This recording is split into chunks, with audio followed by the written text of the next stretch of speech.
నెల్లూరు జిల్లా కాశ్మీర్ ఉగ్రవాద ఘటనలో మృతి చెందిన మధుసూదన్ కుటుంబ సభ్యులను పరామర్శించిన MP Vemireddy, MLA Krishnareddy, MLC Beeda Ravichandra. రాష్ట్ర ప్రభుత్వం తరపున 10 లక్షల రూపాయల చెక్కును కుటుంబ సభ్యులకు అందజేశారు ఎంపీ వేమిరెడ్డి. మధుసూదన్ కుటుంబానికి అన్ని విధాల అండగా ఉంటామని నేతలు హామీ ఇచ్చారు. పిల్లల భవిష్యత్తుపై ప్రత్యేక దృష్టి పెట్టి వారికి కావాల్సిన సదుపాయాలు ఏర్పాటు చేస్తామని తెలిపారు.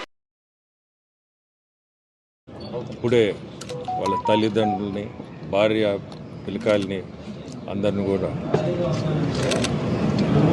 డీటెయిల్డ్గా మాట్లాడి వాళ్ళ సమస్యలు ఏంది, ముందు రోజుల్లో ఎట్లా ముందుకు పోవాలా అనేది వాళ్ళ బాధలు.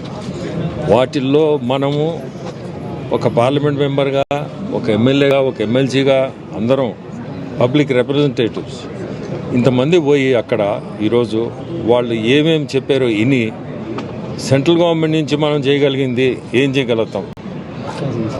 ఆమె మధుసూదన్ రావు భార్య ఒక సాఫ్ట్వేర్ ఇంజనీర్, 2 జీతాలు పోయి 1 జీతానికి వచ్చాము, మా పరిస్థితి ఏంటి. ఆమె అడిగింది ప్రశ్నలు కరెక్ట్. ఖచ్చితంగా దీని మీద సెంట్రల్ గవర్నమెంట్లో మన ముఖ్యమంత్రుల ద్వారా అయినా ఖచ్చితంగా దీన్ని సీరియస్గా తీసుకొని సెంట్రల్ గవర్నమెంట్ నుంచి మనం ఏం సహాయం చేయగలుగుతాము ఈ ఫ్యామిలీకి, చదువుకు కానీ అన్ని విధాల సెంట్రల్ గవర్నమెంట్లో మనం ఏదైనా ఉద్యోగం ఇప్పించగలిగితే వాళ్ళ కోరిక మేరకు వీళ్ళకి మనము భవిష్యత్తు మనం చూపించిన వాళ్ళు అవుతాం. మధుసూదన్ రావుని మనము వెనక్కి తీసుకురాలేము.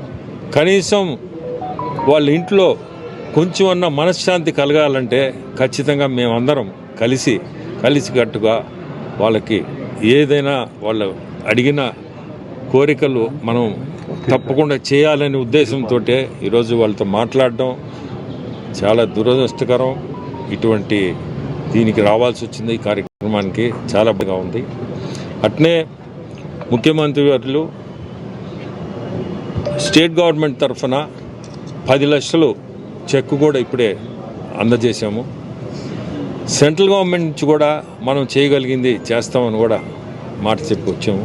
ఖచ్చితంగా కూడా ప్రయత్నం చేస్తాం. ఇటువంటిది జరగకూడదు. ఒక టూరిస్ట్ స్పాట్లో జరిగింది. అటువంటి సిచ్యువేషన్ ఎందుకు వచ్చిందో కూడా ఈరోజు సెంటర్లో కూడా చాలా సీరియస్గా తీసుకున్నారు. ఎందుకు తీసుకున్నారంటే ఇది టూరిస్ట్ స్పాట్లో టెర్రరిస్ట్ అటాక్ అంటే ఎక్కడో ల్యాప్సెస్ అయితేనే కదా ఇటువంటిది జరిగిందని వాళ్ళు కూడా చాలా సీరియస్గా తీసుకొని దీన్ని ఎంక్వైరీ కానీ ఎట్లా ముందుకు పోవాలా. ఈరోజు పాకిస్తాన్ది కూడా ఎంబసీని కూడా ఖాళీ చేయమంటున్నారు.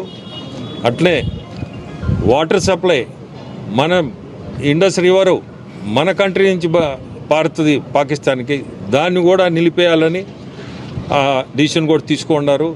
ఇంకా కూడా ఖచ్చితంగా కఠినమైన డిసిషన్స్ తీసుకొని ఇటువంటిది ముందుకు మళ్ళీ జరగకూడదు అనే కాడికి చేసింది పెద్ద తప్పు అని అనిపించేటట్టుగా మన సెంట్రల్ గవర్నమెంట్ కూడా ఈరోజు ఖచ్చితంగా డిసిషన్స్ తీసుకుంటుంది.